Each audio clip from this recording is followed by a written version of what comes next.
Good morning friends. I hope आप सब अच्छे होंगे।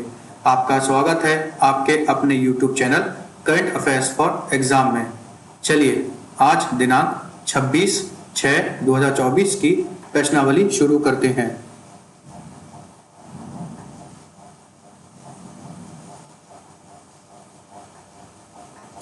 निम्नलिखित में से किस स्थान पर 10वां वार्षिक अंतर्राष्ट्रीय योग दिवस समारोह आयोजित किया जाएगा?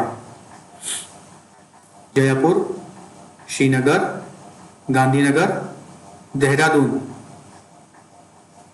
इसका सही जवाब है श्रीनगर। 10वां वार्षिक अंतर्राष्ट्रीय योग दिवस समारोह श्रीनगर में आयोजित किया गया। प्रधानमंत्री श्री नरेंद्र मोदी श्रीनगर के 10वें वार्षिक अंतर्राष्ट्रीय योग दिवस समारोह का नेतृत्व कर रहे हैं। इस वर्ष अंतर्राष्ट्रीय योग दिवस का थीम है yoga for self and society. संयुक्त राष्ट्र ने 11 दिसंबर 2014 को महासभा के 69वें सत्र के दौरान 21 जून को अंतर्राष्ट्रीय योग दिवस घोषित करने के लिए एक प्रस्ताव पारित किया था। पहला योग दिवस समारोह 2015 में नई दिल्ली के राजपथ पर आयोजित किया गया था। चलिए अगले प्रश्न पर आते हैं। हाल ही में कैबिनेट ने निम्नलिखित में से किस हवाई अड्डे के विकास को मंजूरी दी है? वाराणसी, पुणे, इंदौर, आगरा। इसका सही जवाब है वाराणसी। हाल ही में कैबिनेट ने लाल बहादुर शास्त्री अंतर्राष्ट्रीय हवाई अड्डे वाराणसी के विकास को मंजूरी दी है। हवाई अड्डे की यात्री प्रबंधन क्षमता को बढ़ाने के लिए अनुमानित वित्तीय व्यय 2,869.65 करोड़ रुपए की अनुमति प्रदान की गई है। चलिए अगले प्रश्न पर आते हैं। नशीली दवाओं के दुरुपयोग और अवैध तस्करी के खिलाफ अंतर्राष्ट्रीय दिवस 2024 हर साल कब मनाया जाता है? 26 जून, 27 जून, 28 जून, 29 जून। इसका सही जवाब है 26 जून।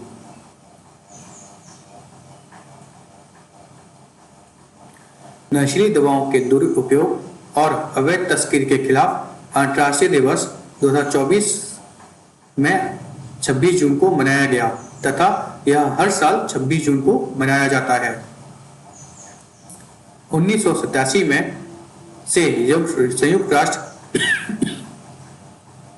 नशीली दवाओं से मुक्त दुनिया हासिल करने की दिशा में कार्रवाई बढ़ाने के लिए 26 जून को विश्व औषधि दिवस मनाता है।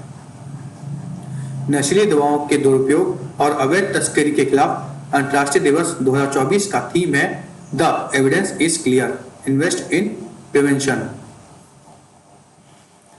इस दिन को आमतौर पर विश्व नशा विरोधी दिवस के रूप में जाना जाता है, मतलब वर्ल्ड एंटी ड्रग डे। चलिए अगले प्रश्न पर आते हैं। निम्नलिखित में से किसे धनलक्ष्मी बैंक के एमडी और सीईओ के रूप में नियुक्त किया गया है? अजीत कुमार केके, जेके शिवन, अतुल कुमार गोयल, चंद्रशेखर घोष। इसका सही जवाब है अजीत कुमार केके। अजीत कुमार केके को धनलक्ष्मी बैंक के एमडी और सीईओ के रूप में नियुक्त किया गया है। वह जेके शिवम की जगह लेंगे। चलिए अगले प्रश्न पर आते हैं। निम्नलिखित में से किसे दिल्ली नगर निगम का आयुक्त नियुक्त किया गया है? ज्ञानेश भारती, भूषण गगरानी, अश्विनी कुमार, अनिमेश कुमार परासर। इसका सही जवाब है अश्विनी कुमार। अश्विनी कुमार को दिल्ली नगर निगम का आयुक्त नियुक्त किया गया है? चलिए अगले प्रश्न पर आते हैं।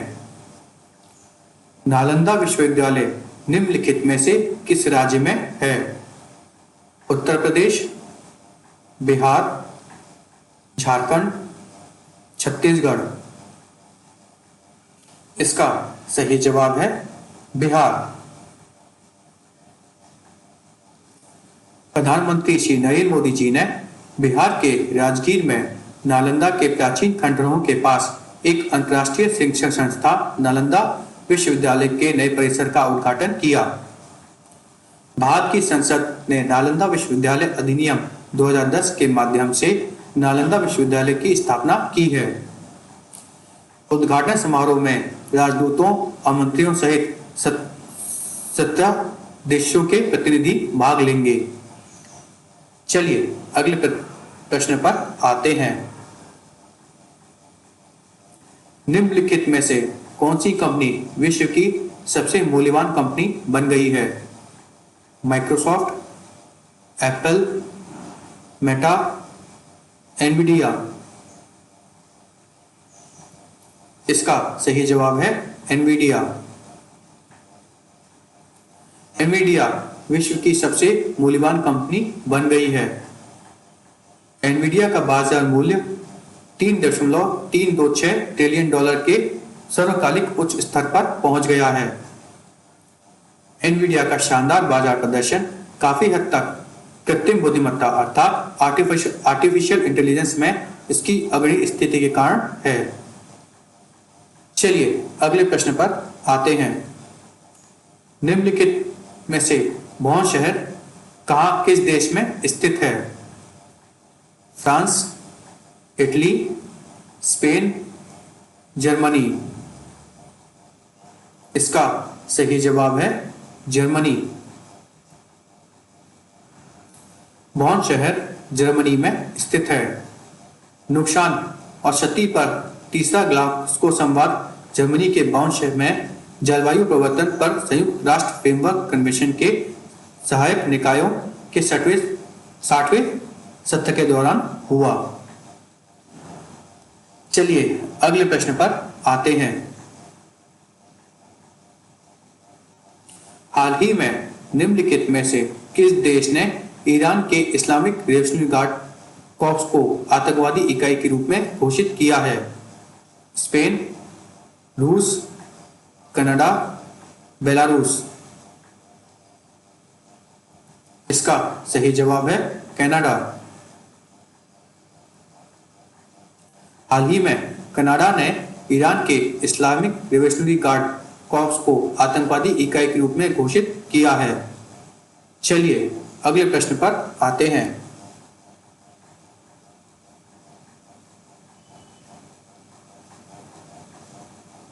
हाल ही में कौशल विकास और उद्यमिता मंत्रालय ने उभरते कौशल के साथ भारत के कृषि क्षेत्र को सक्रिय करने के लिए निम्नलिखित में से किस देश के साथ साझेदारी की है?